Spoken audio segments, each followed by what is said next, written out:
Baik, Assalamualaikum warahmatullahi wabarakatuh. Dan salam birwana saya ucapkan kepada semua.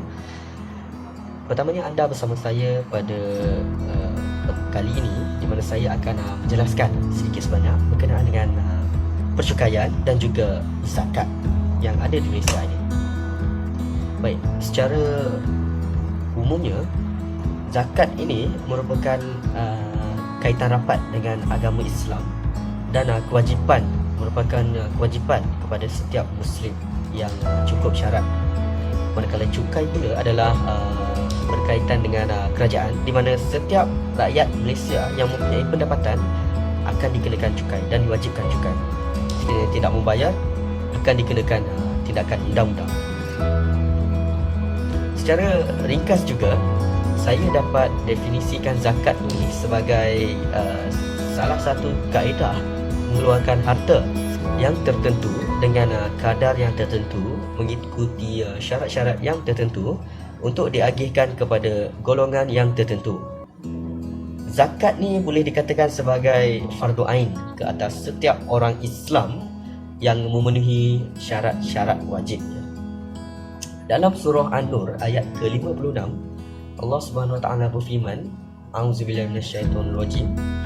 وَأَقِيمُوا الصَّلَاةَ وَآتُوا الزَّكَاةَ وَأَطِيعُوا الرَّسُولَ لَعَلَّكُمْ تُرْحَمُونَ, yang membawa maksud, dan dirikanlah kamu akan sembahyang serta keluarkanlah zakat dan taatlah kepada Rasul supaya kamu beroleh sesuatu rahmat. Jadi berdasarkan ayat tersebut, saya dapat simpulkan bahawa zakat ini ia memberikan hikmah kepada mereka yang menunaikannya.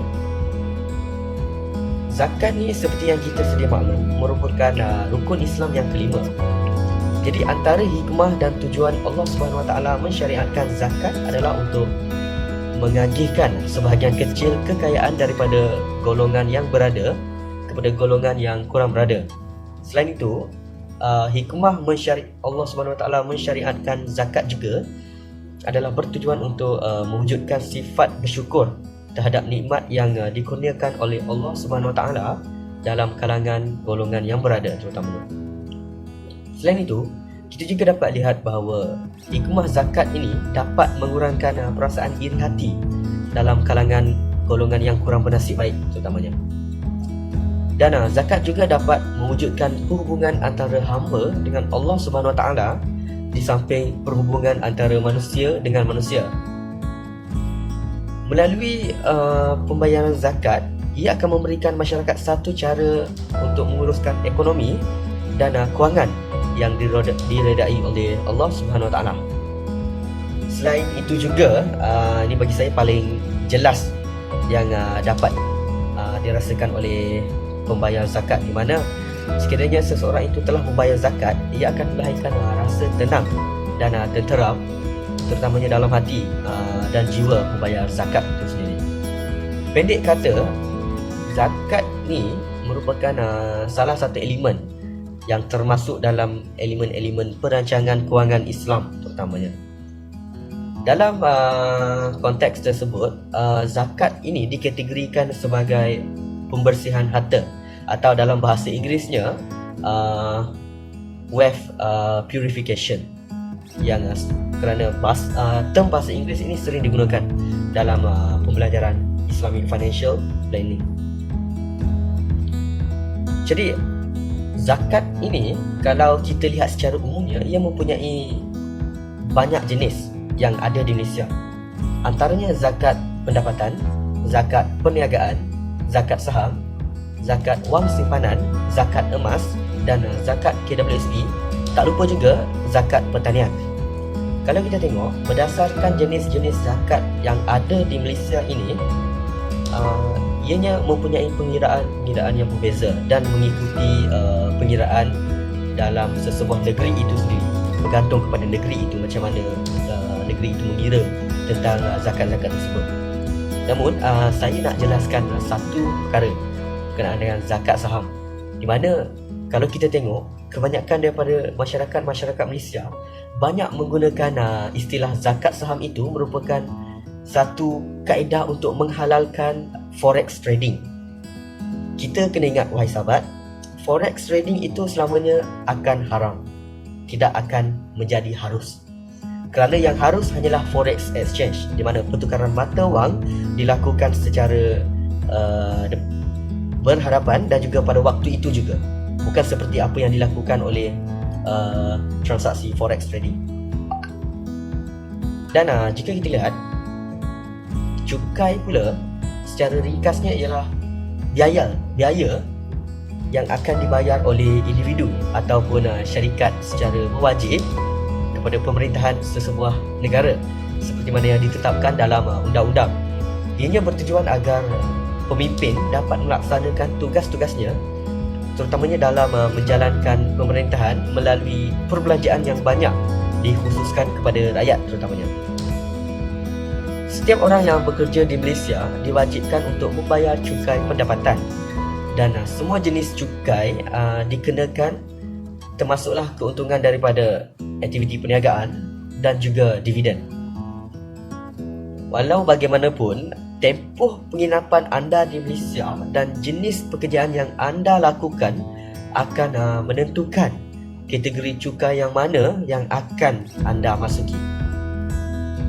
Baik, cukai juga secara umumnya terbahagi kepada dua. Antara yang paling obvious atau paling jelas yang kita semua tahu adalah cukai langsung dan cukai tidak langsung.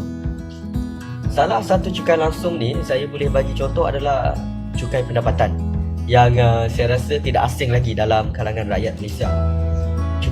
Manakala cukai yang tidak langsung pula adalah cukai perkhidmatan. Baik, cukai juga merupakan satu instrumen ekonomi yang bagi saya amat penting bagi sesebuah negara untuk memperolehi hasil ataupun pendapatan.